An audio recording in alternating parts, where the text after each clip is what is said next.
about 10 years ago, we made a commitment to essentially move 10% of the resources of Berkshire Hathaway.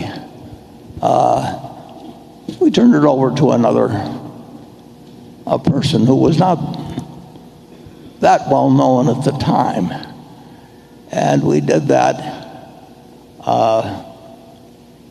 by spending roughly $35 billion buying stock in Apple Corp.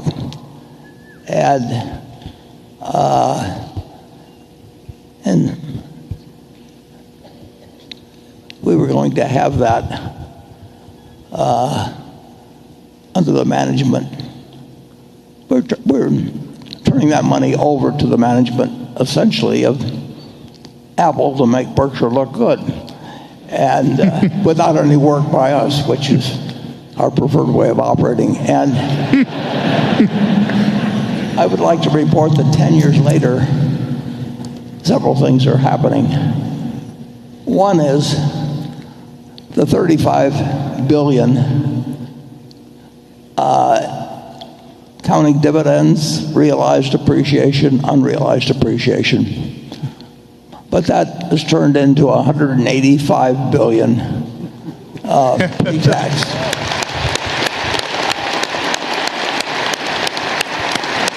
And I didn't have to do a damn thing. I mean, so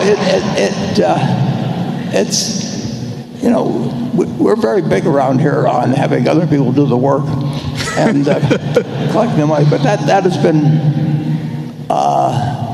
a success. And we do look at marketable securities as being businesses. That doesn't mean we hold all of them forever.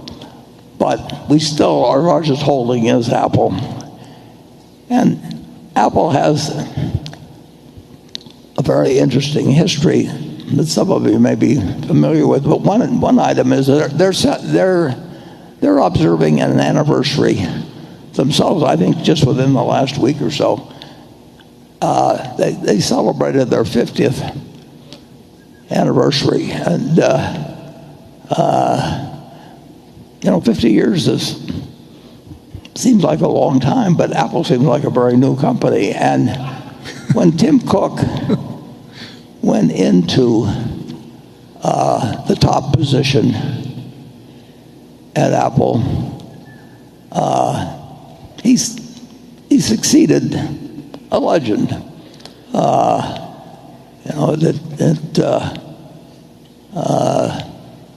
Steve Jobs everybody in America knew his name, and not many people knew Tim's name.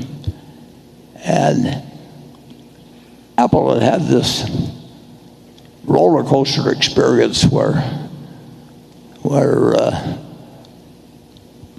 the two Steves had started in a garage or something 50 years earlier, and then I'm not sure how many of you know, but Steve was thrown out for a while. He came back in. He did these marvelous things in terms of developing products. And then he had an untimely death. And everybody said, who's going to manage Apple when Steve Jobs isn't around? And probably just a very few percentage points of American investors had even heard of Tim Cook. And we, in effect, Tim took over about 14 years ago when Steve died. But when we made our investment and turned over 10% of the resources of Berkshire, we were turning it over to Tim. And as I say, he has turned that into $185 billion or something pre-tax. which we won't bother to compare to our record with. But Tim has announced that he's retiring as well. That's an announcement that's just been made in the last couple of years. And so I think it's appropriate if Tim would take a bow and our shareholders would say thanks to him. Tim is right by me.